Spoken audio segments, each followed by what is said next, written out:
Once again, I remind you to put your pencils or pens down, people, for this review, part 2. This is the second half of the review. For a complete review, please look at part 1 and part 2, and make sure you can do every single problem by yourself. That means don't copy off me. I won't be here for you for the test tomorrow, so you need to make sure you can do these problems your own self. Okay, problem number 1. Okay, we're supposed to graph the given equation and to identify important stuff. So here we have a circle. The center is going to be the opposite of this and the opposite of that, so that's going to be 1 comma negative 3. So yeah, 1 comma negative 3. The radius, well, this is the radius squared. So to find the radius, we take the square root. So the radius is 6. Alright, and then we're supposed to graph it. So the center is 1 comma negative 3, so that would be right here. And then the radius is 6, so that means we should be able to go 6 in all directions. So that would put me here, here, here, and here. Alright, and then you draw your circle. Kabam. Alright, moving on.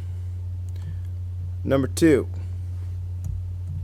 Well, this is a parabola, clearly, and we can look at this and know the vertex. The vertex is going to be the opposite of this and then the opposite of that. Okay, so the opposite of this will give me an x value of negative 5. Now this, when it's just y squared, you know that's like having like y minus 0 squared. So that means the y value is 0. So make sure you get the x value from the x part of the equation and the y value from the y part. Alright, don't put 0 comma negative 5. That would be wrong. So negative 5 comma 0 is the vertex. Okay. Also, because we have y squared, we know that it's either going to be left or right. Okay, the y squared version is always sideways. Because it's negative, then we know it's going to be to the left. Okay, so let's go with that. So it opens to the left. Let's graph what we have so far. So the vertex is negative 5 comma 0. So that'll be right here. Okay, now we know it's going to the left. We can find the focus by finding the p-value. For the p-value, we know that 4p is going to equal this negative 14 right here. Alright, dividing both sides by 4 will give us the p-value.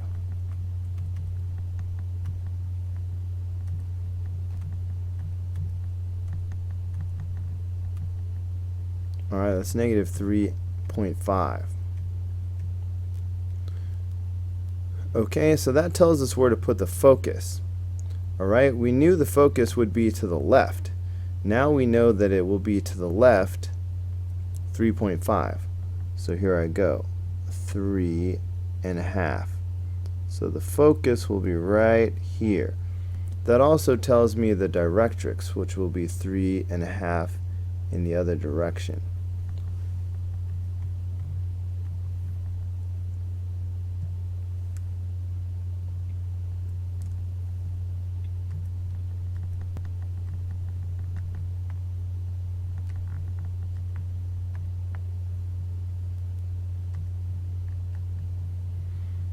Okay, great. Okay, let's write down what we have so far. So the focus is, let's see, so that's negative 8. So this is negative 8.5. comma 0. Whoops, put a comma in there. Negative 8.5 comma 0. The directrix, well, this is vertical, so it's going to be x equals something, and that's negative 1.5. So x equals negative 1.5. Now the focal width, alright, the focal width is going to come from this 14. Focal width is always positive though, so we're going to say simply 14.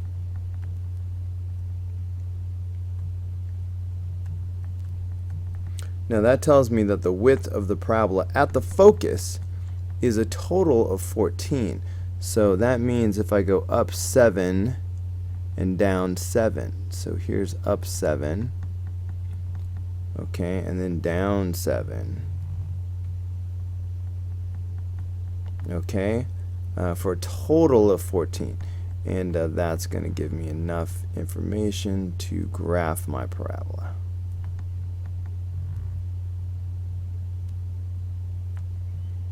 Alright, there you go. So there's your information, there's your graph. That was number 2.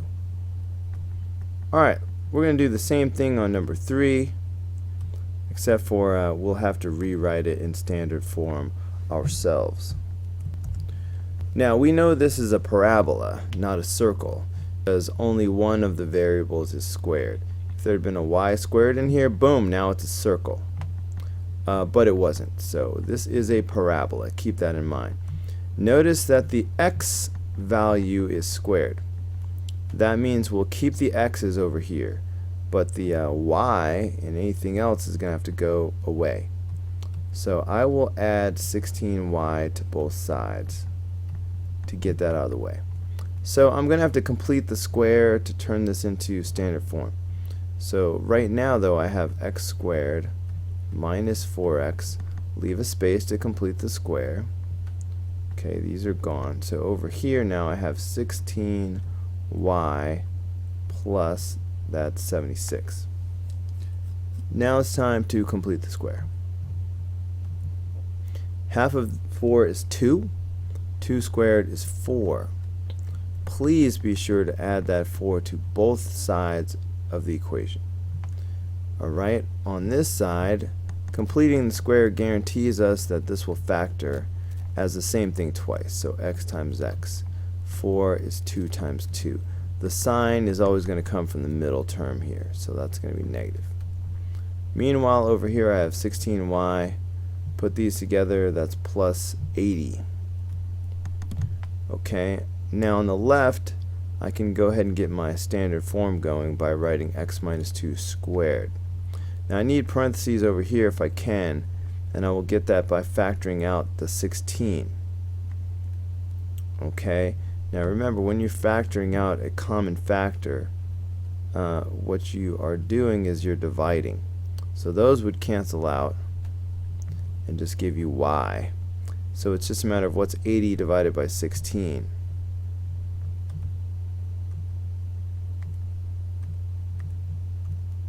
And that's 5.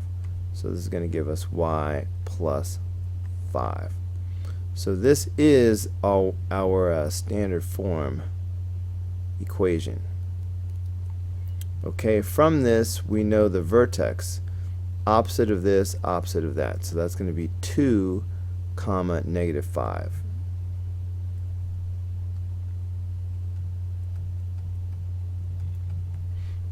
We also know what direction this goes in.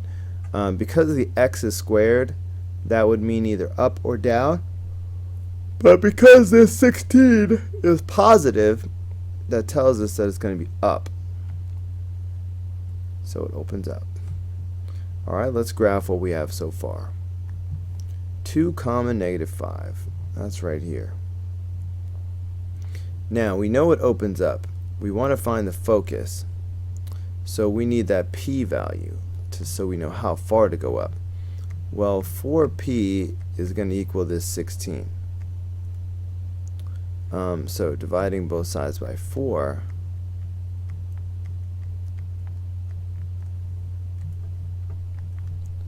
gives me p equals 4. Okay, so we knew it would be up. Now we know it will be up 4 from the vertex. So up 4 puts me right here. So that's the point 2 comma negative 1. The directrix will be the same amount in the opposite direction. Alright, so this is 4 up, so the directrix will be 4 down. Okay, so the directrix will be right here.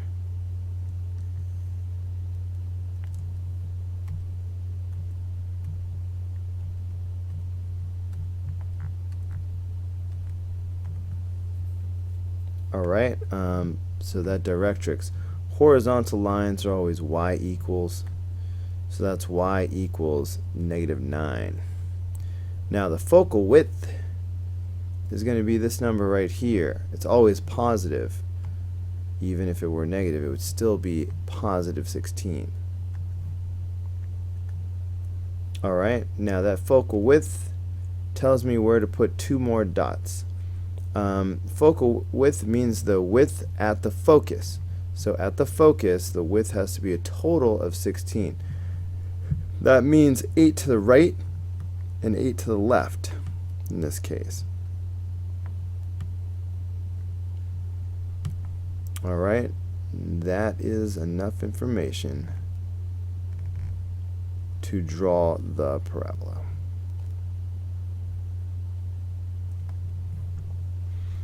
There it is, a thing of beauty. Alright, what problem number was that? That was number 3. Where's number 4? Okay, some review problems. Oh goody, goody, goody, goody. Just when you thought you were finished with logarithms. In your face! Let's see, which of the following is not correct? So this is condensing stuff. So guys, please remember, in case it's been a while, when you're condensing logs, like for example, if I have log A plus log B, addition condenses down to multiplication. So this would be like log A times B. Alright, that means if I have log 3 plus log 5, that's going to condense down to log 3 times 5, or log 15. Okay, so notice you don't add these and get 8. Addition becomes multiplication. Alright, so that's one thing to remember. Another thing to remember is how subtraction works. Alright, if I have log 15 minus log 5, okay, subtraction condenses to division. So that's log 15 over 5, which is log 3. Alright, I don't go 15 minus 5 and get 10. You divide. Okay, those skills are what we are testing here. So for this one, so looking at A, log 3 plus log 10. Well, that should be log 5 times 10, which is 50. So that is correct. So we're looking for the one that's not correct. If this had said 15, I would know that was wrong. So here, addition should condense to multiplication.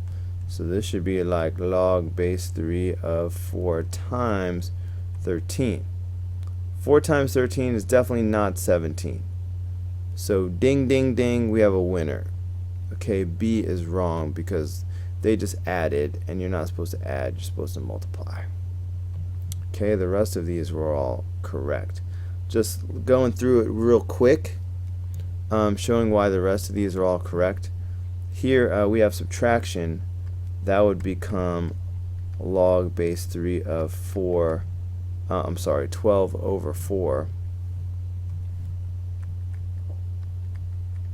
That would be log base 3 of 3. which is 1, because 3 to the 1 power is 3. So that checked out. Over here, same type of thing. Subtraction becomes division. So this would be like log base 3 of 5 over 5. So that would be like log base 3 of 1. Okay, oh, and already it matches. Okay. And here, don't forget that this 4 would come over here and become log base 3. Well, guess what? 5 to the 4th power is 625. So it matches. So everything else worked except for B. Alright, number 5. Find the value of x in this equation. Now, this is one of those problems that most of you guys used to get wrong all the time. It's like you never really learned it in the first place. So one more time, guys, and don't copy off of me. Later on, come back to this problem and see if you can do it yourself. Alright, when I show it to you, it's going to seem easy, but history tells me that you forget. The key, of course, is to rewrite this in exponent form, like most log problems. So rewriting in exponent form. So start with the base. I guess I'll just line it up. So if I bring down the base, which is x, okay, in exponent form there is no log. Now the 81 and the -2, they're going to trade places here. Now this -2 is going to wind up here. The 81 is going to wind up here. Okay, so it's a matter of now what? There's more than one way to do it, but here's the way that I find the most direct. I want to get x by itself. Okay, I can get rid of this -2 if I raise this to a power of -1/2. Alright, and of course I'd have to do the same thing to both sides, -1/2. The reason why is because when I do a power to a power, I wind up multiplying. Okay, a negative times a negative is a positive, and -2/1 times -1/2. Like these 2's and 1's cancel out. Alright, so all of this cancels out and just makes 1, which I don't even need to write down. So by doing the reciprocal power, everything cancels out. Okay, so that's going to leave me with x, just plain x over there. Alright, that's the secret, that's the key. Do the reciprocal power. Anyway, so that's just going to leave me with x equals 81 to the -1/2 power. Now, if you have a calculator, which you didn't have when we first learned how to do this, so this is almost like cheating in a way. But if you have a calculator, then you can put it in. Whoa, that got really big.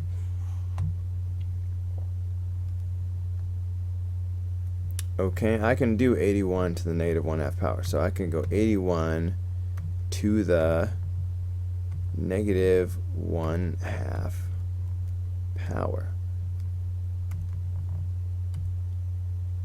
And that gives me 1/9.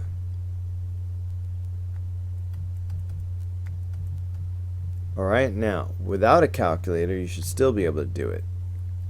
Alright, a negative power means you drop it down to the denominator. So this would be like 1/81 to the 1/2 power. Okay, you can see where the fraction's coming in. But then you have to remember that 1/2 power meant square root. So this is the same thing as 1 over the square root of 81. And that's why it's 1/9. Okay, people, yeah, that's how you do that. So that's the answer. So that was number 5. Okay, number 6, condensing the expression. Condensing is easy, but you got to remember because it's been a while. First of all, anything in front is going to come over and become a power. So this 5 is going to come over, this 2 is going to go over. Okay, so far I have log w to the third power plus log x. Alright, minus log y to the fifth power minus log z squared. Now, maybe you're wondering why I did these in blue and I did these in pink. Maybe you don't care. When you're condensing, we're dealing with the deal where addition condenses down to multiplication, but subtraction condenses down to division.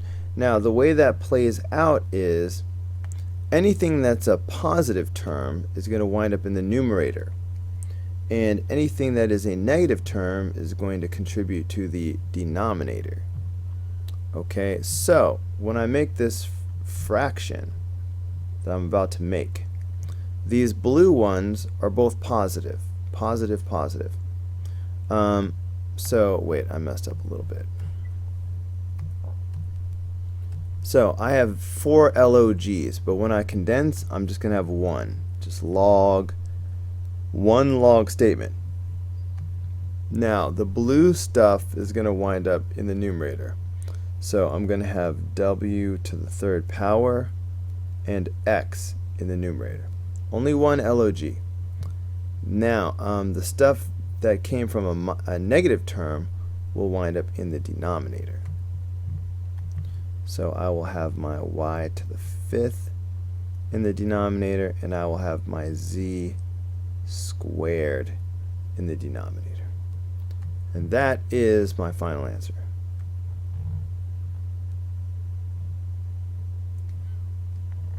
Okay, genius.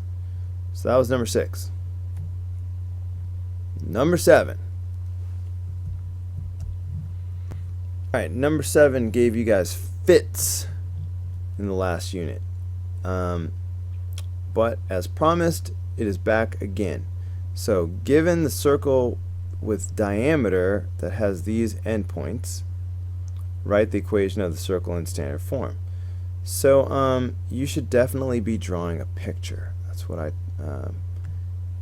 emphasize to you guys over and over again. So let's draw ourselves a picture. Alright, so here is a circle. I guess you have to know what a diameter is, and I believe you do. Alright, diameter goes all the way across. Let me see what we got here. 3, 6, and -5, 4.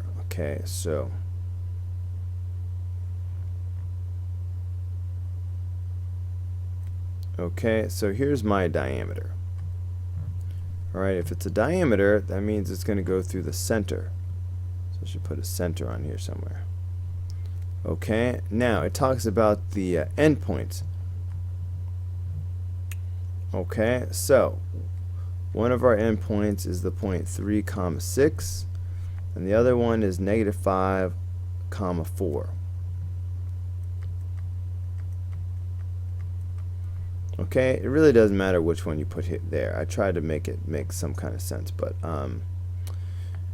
you know, as long as you have them on the ends of this diameter, it will help you visualize the problem.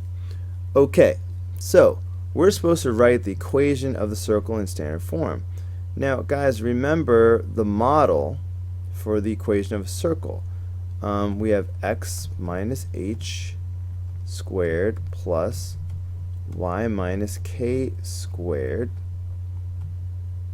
is equal to the radius squared. So if we want to write this equation, we need two things. We need the center, okay, because that's where our h and k come from. And we need the radius, alright, which we will then square. So we need the center and the radius. So given a picture like this, you should be able to find the center and the radius with like basic skills. Unfortunately, both of these are skills that you should have learned in another class, but a lot of you didn't. First of all, if I want the center is the midpoint of this segment. Okay? Now, this is not an advanced algebra concept. This is a middle school grade 8 concept, midpoint. But anyway, the midpoint is the average of these values. Okay? So, the center is the midpoint.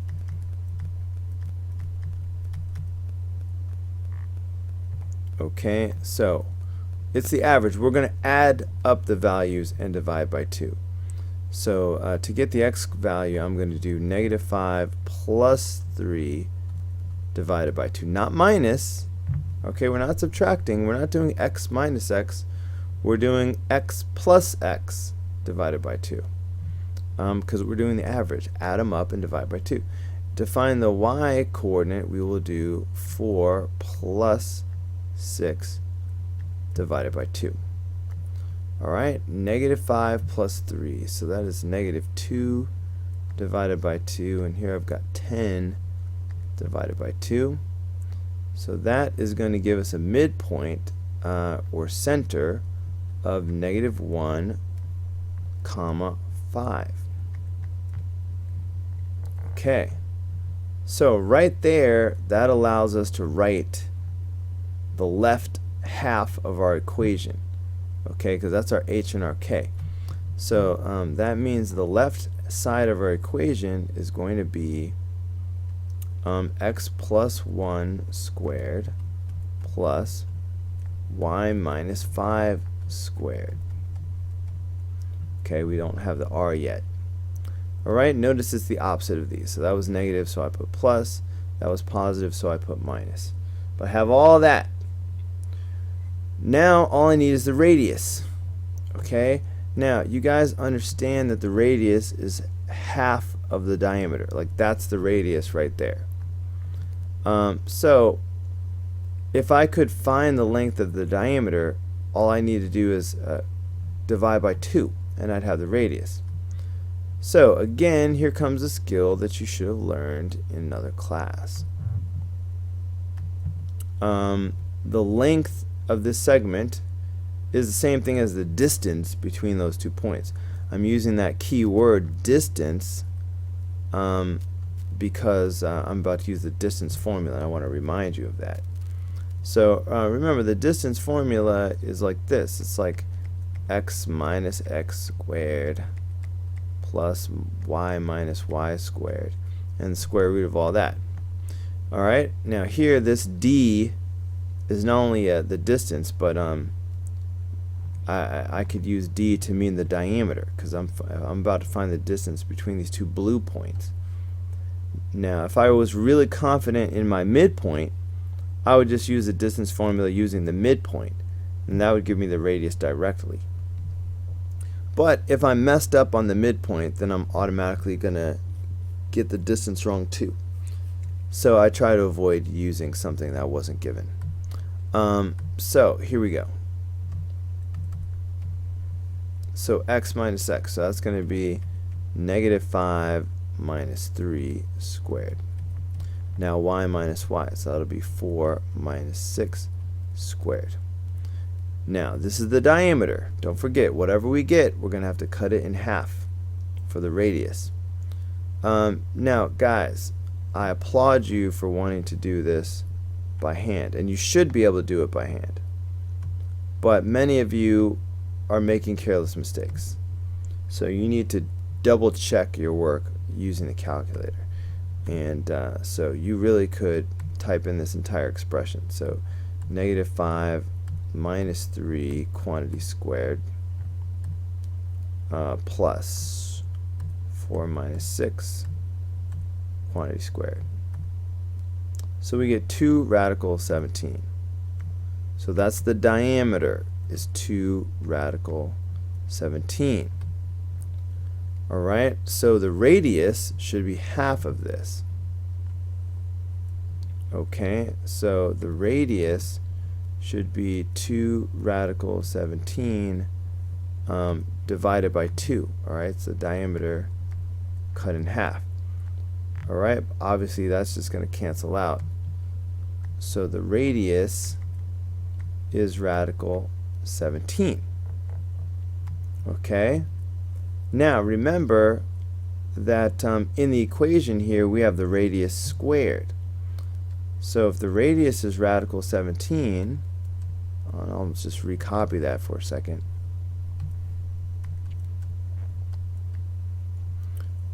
Then if I want the radius squared, then I need to square both sides. And radical 17 squared is just 17. Remember, squaring a radical makes the radical go away.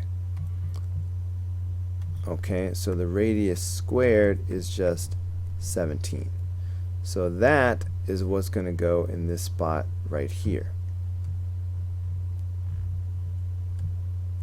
Okay, so in the end, I can erase the radius squared and put 17.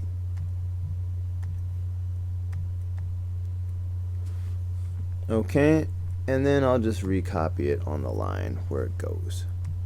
So I have x plus 1 squared plus y minus 5 squared is equal to 17. To review, we were supposed to write the equation of a circle. In order to write the equation of a circle, we needed two things, the center and the radius. What they gave us were the endpoints of the diameter. To find the center, we just do the midpoint. Okay, the midpoint is the average. So we add them up and divide by 2. That gave us the midpoint. Alright, which is the center. That center, if we do the opposite of these, that gives us the entire left side of the equation. So all we needed now is the radius. Well, to find the radius, we start by using the distance formula to find the diameter. And once we have the diameter, that's the whole thing. Divide it by 2 and you have the radius. But you're still not done, because this on the end of the equation is got to be the radius squared. So if you square it, the radical goes away, so that's why it's just 17. Whew! Alright, please practice that. Come back and try to do that problem again later, and see if you can still do it, because you guys really messed that up bad on the last test. Alright, number 8. Write the equation of a line. You guys had a really hard time with problem number 8 on the last test. Like, it seemed like half of you got this wrong. So please, please, please, A, do not copy off of me. Give yourself a chance to go get the practice of doing this by yourself. And B, even if you do go back and do it by yourself, that's not it, okay?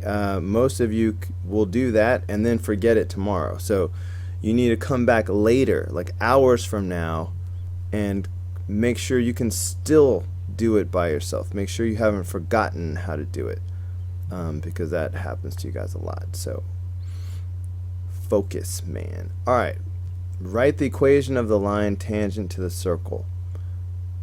It's all about a picture, guys. Gotta visualize what we're talking about here. So we've got this circle, okay, and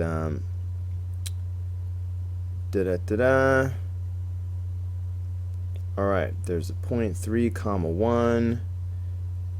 First of all, the center of the circle. Looking at this equation, we should know what the center of the circle is.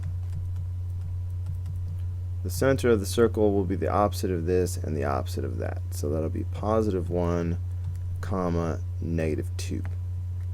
So let's get that into the drawing.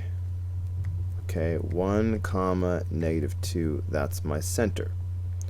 Now I've got this point at 3, 1, which is the point of tangency. So just put that point on your circle somewhere. Okay, so this is, I'm calling this the point 3, 1. Okay, Now, we're supposed to find the equation of this line that's tangent to the circle at this point. Alright, so I hope you know what that means. Alright, tangent to the circle at this point, it's like this.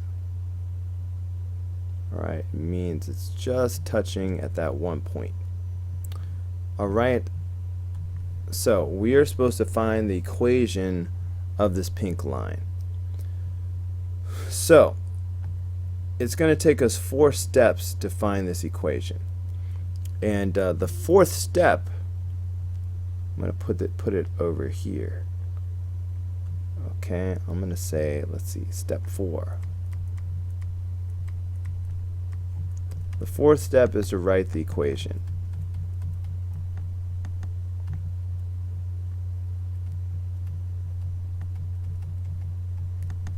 Alright, and I'm starting that because I need to remind you that the equation of a line is like y equals mx plus b.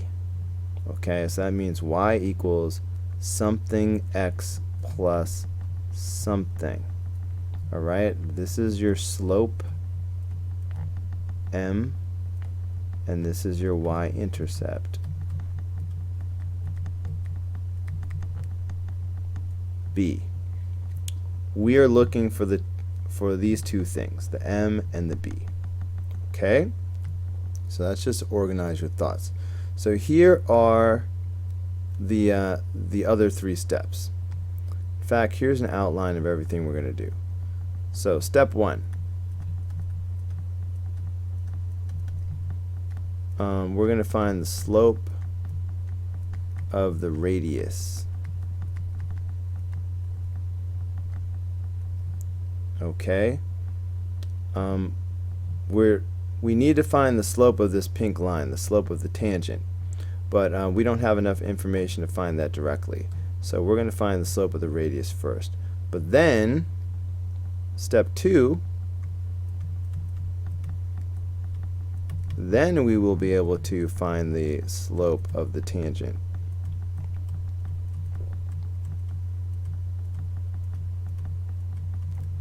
Okay, and then that will lead us to step 3. Alright, because at that point we'll have the slope, and all we will need is the y-intercept, the b value. So that'll be step 3, will be to find b. Okay, so these are the 4 steps. Find the slope of the radius, get the slope of the tangent, find b, and then plug everything in to write the equation. That's the overview. So here we go. How do we find the slope of the radius? Well, we will use the slope formula. Alright, you can find the slope by doing y minus y over x minus x. Notice the y's are in the top.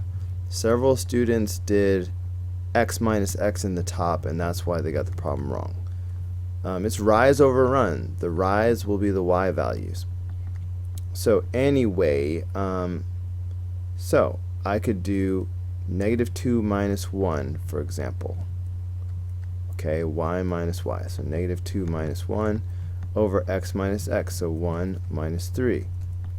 Now again, you should be able to do this in your head or by hand or whatever, but many of you tried to do that and you got the wrong answer. So go ahead and try to do it by hand, but check. Don't trust yourself, is what I'm saying.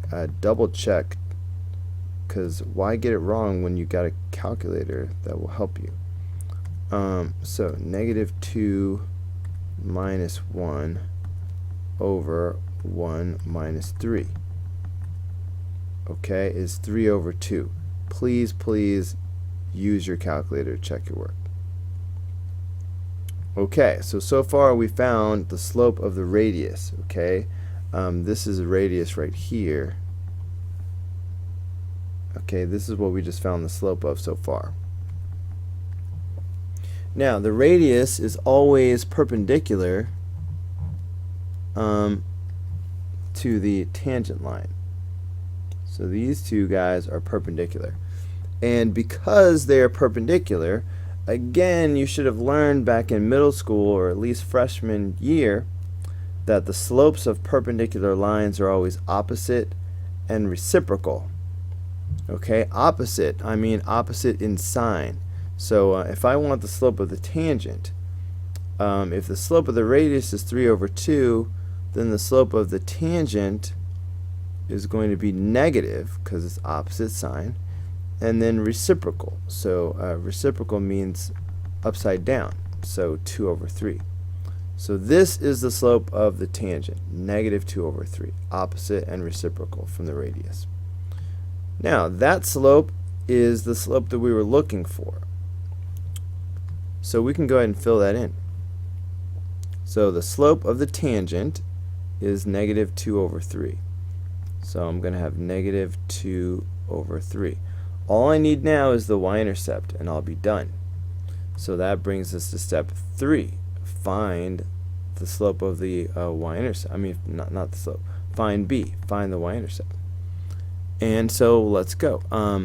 To do that, we're going to use the model y equals mx plus b.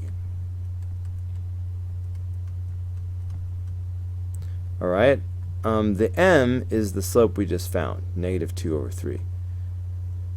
B is what we're looking for, but so it's just a matter of x and y. Now, when they give you a random point on the line, they're giving you an x and a y. Now, only one of these 2 points that they gave us is on the line.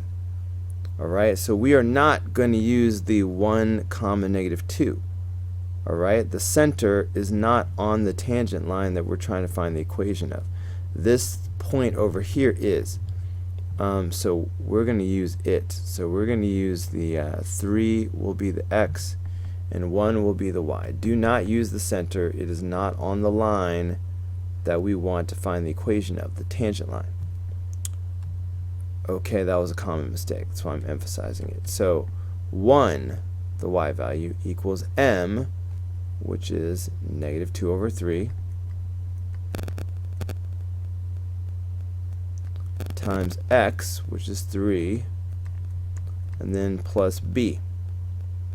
Alright, I know these 3's are going to just cancel out, and I'll have negative 2.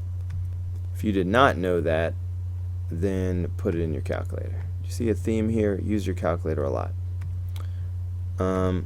Okay, so if you can do it in your head like I did, great. Otherwise, negative 2/3 times 3. Okay, and sure enough, it's negative 2. Again, I knew that because these 3's would just cancel out. So I'm going to have 1 equals negative 2 plus b. I'm trying to find b, right? That's our goal. That's the last thing we need is right here. So let's get b by itself by adding 2 to both sides. So that's going to give us 3 is equal to b. Okay, that was the last thing we needed. So that means the 3 will go right here.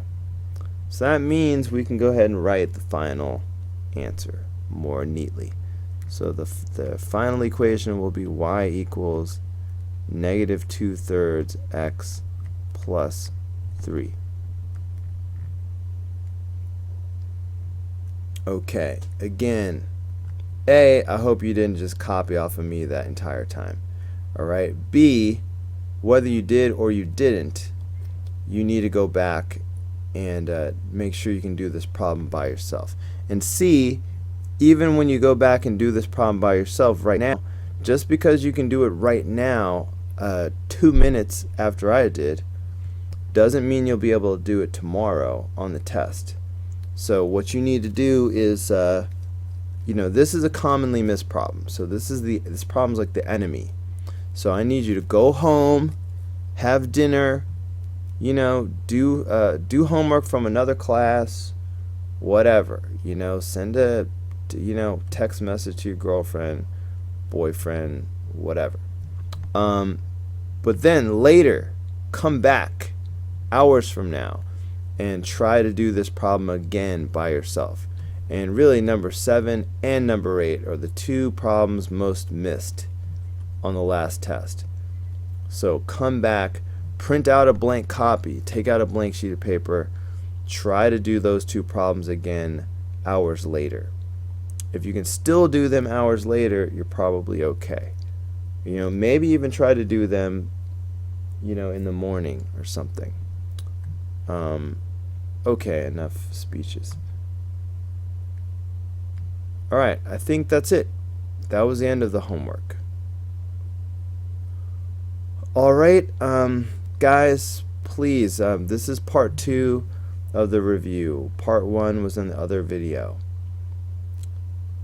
Do these problems over and over again until you can do every single problem by yourself and get 100%.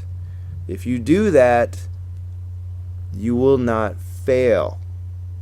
You'll probably get an A or a B. If you don't do that, then you deserve what you get. Alright, I hope this was helpful. Test tomorrow. I will see you on the next video.